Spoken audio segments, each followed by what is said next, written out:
when I speak about raising koi, probably the most important part of the raising process is, again, observing what's actually going on, because the whole feeding program that I use, that I've sort of adopted from the breeders in the mud ponds, all comes down to observation and nothing else. There's no scientific methods involved.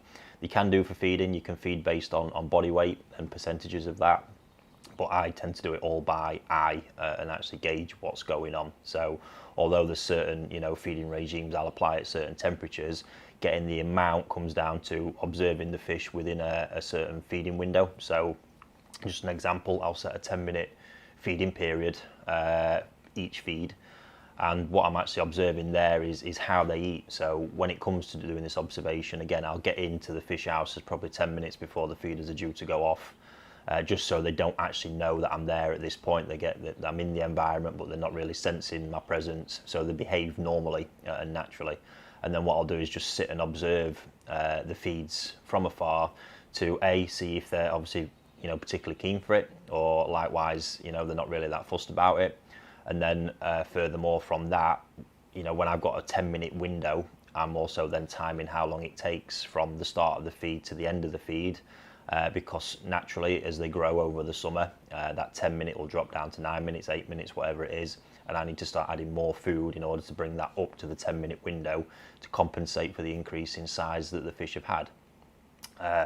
Really simple method, and again, but through this I've got to observe what's going on in the entire system, observe what's going on with the water, and then also gauge, you know, where I'm at with the fish's body, which is also important, because you know, a 10-minute window might be all good, the fish might be eating it, but if, you know, they're gaining too much weight and becoming too fat, I know I need to dial things back.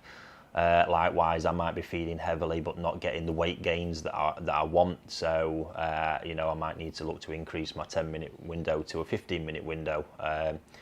So much to it, but the key is I'm just looking at everything that's going on constantly. And yeah, from a growing perspective, it's essential. You know, I'm also obviously looking at the colour. That's another thing that we're observing. What's the colour actually doing with the fish? What's the shiroji doing?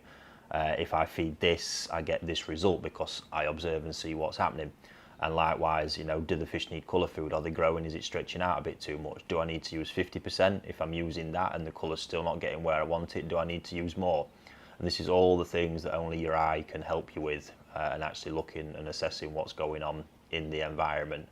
So you really can't take for granted how important it is to spend that time watching and looking at every little detail possible.